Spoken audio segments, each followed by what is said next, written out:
My favorite president, just jumping way the fuck ahead, is Nixon is my favorite. Dude, he's awesome. He's the best. And again, as a character. Yes. Nixon gave the country one great gift that I wish was like, I wish it was taught like the speech that Lincoln has on his monument and the ask not what your country and all that shit. So in today's episode, we're talking about Richard Nixon, who had one of the most controversial presidencies of all time. He ended the Vietnam War, he began trading with the Soviet Union, and he was the first ever president to visit China. Also, on July 20th, 1969, Neil Armstrong is the first man to walk on the moon. But all of this gets overshadowed by Watergate. Let's listen what Louis and Shane have to say about this. The greatest thing that he did, because it speaks more to what Americans live, is that when Nixon was shamed and destroyed and had to leave office, he had to fucking resign. He had to give, after a couple of, I'm not a crook and this is all bullshit, he had to go and say, well, all right, I'm going to go. And still not a cook, but I'm going to get out of here. Gerald Ford would take the oath of office at this time in this office. And he left. But before he left, he gave a speech to his staff, to the White House staff that was impromptu. It was just on his way to the helicopter. And he's copiously crying in the speech. There's video of it that you can see. You have to try to find the whole thing because there's clips that you can find on YouTube. But I actually ordered from C-SPAN a DVD of the whole speech, and they're all bawling, the whole staff, and his family standing behind him. And he just tells them, "Look, don't." He's encouraging them. He said, this is a tough moment for all of us. He said, first of all, I don't want to discourage young people from being in public service. He was afraid of what would happen.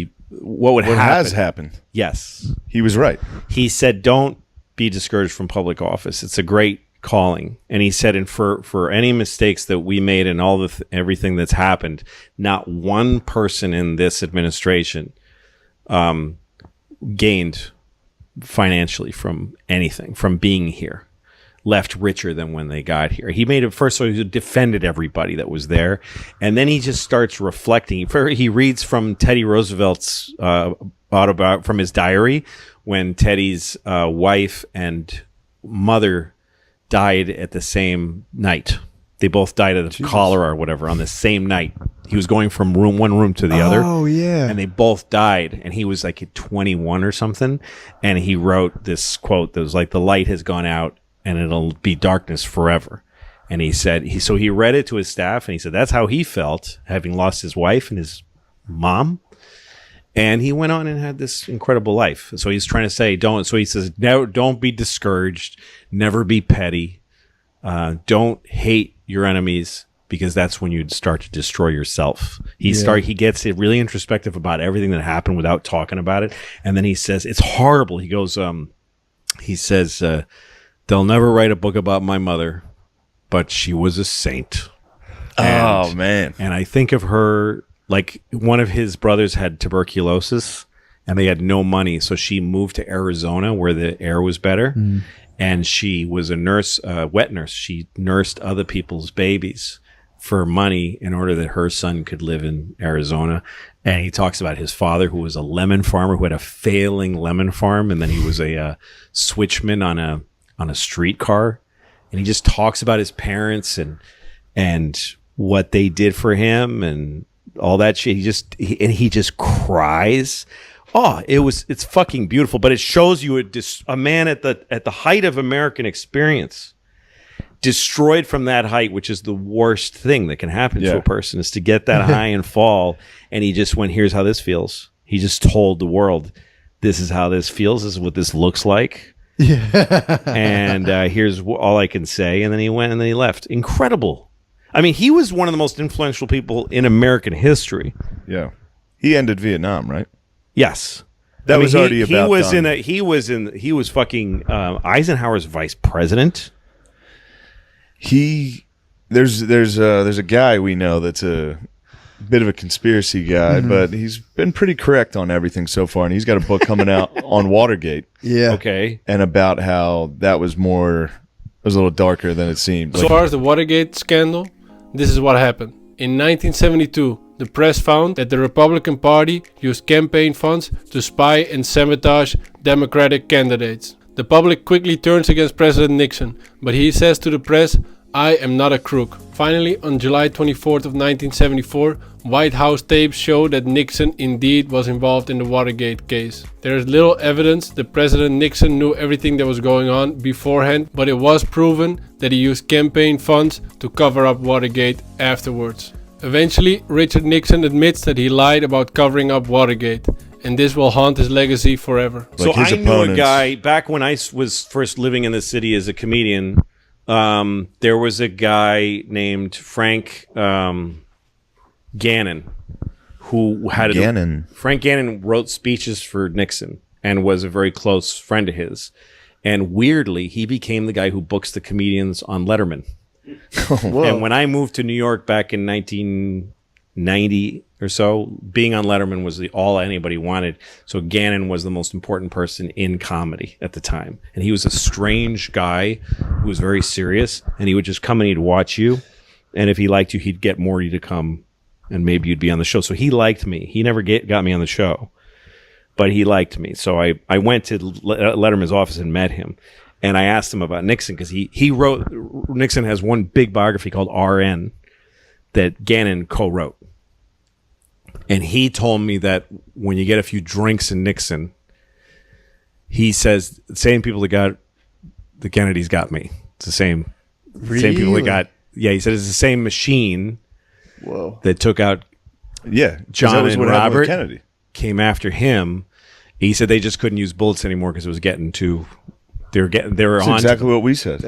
We said that without him. Watergate was. He said Watergate was something that happened all the time. It was just like, and still does. I mean, it's not like, oh my goodness. It's how things are done. It's a safe with $1 million in it. What president doesn't have a safe with $1 million? It was. So that's Nixon's story. That was Nixon's story. He didn't say it in public, because the same as he conceded the presidency to Kennedy, which Kennedy stole. I mean, everyone knows that his father took suitcases of money to delegations and stole the presidency, and Nixon knew it, and he was like, "I'm not gonna. This is not good for the country to get into it." That's why he resigned instead of standing trial, and that's why he doesn't talk about that's the story, you know. That's a good most interesting president. Most interesting, I think, to me. Yeah, I mean, Johnson was also a fascinating guy. Johnson was, and Reagan was kind of an empty-headed genius, incredible, knows how to just be. As long as somebody else is in the room, Reagan was brilliant. But I'm not sure he had any thoughts. You know what I mean? There's people like that. Yeah, he was like an actor that was like, I guess I'll be a Republican while he was there. And then... Which was pretty admirable at the time, because he was... Actually, no, it wasn't, because that was in the middle of the Red Scare. He was like one of the guys being like, "You're a communist." And he just became the man. My favorite film of Reagan is Larry King interviewing him after he was shot and saying, "So what do you feel about this guy?" And he said, "Well, I just pray for him. He's a sick man. He's just... You know, I found out later that he's sick. He's mentally ill. So we add him to our prayers, and we hope for the best for him." And he says it with this big. He's like, "We're fucking that guy up." I hope he's doing good. Yeah. He's doing great. Yeah. I think that should be it, right? Yeah. I think that's about enough. You had fun. Yeah, it was good. Why do you accusing me of having fun? Yeah, it was fun. Thanks for doing it, man. Sure. Thanks for asking. It's fun. Goodbye. So that was all for today. As always, I will put all the links to Mary Shane's secret podcast down below in the description, both their YouTube channel and their Patreon. So go and check it out and show the dogs some love. Now, if you have any suggestions for upcoming videos, put them down in the comments below and I'll check them out. Thank you for watching, and I hope to see you again here at Comic History Tales.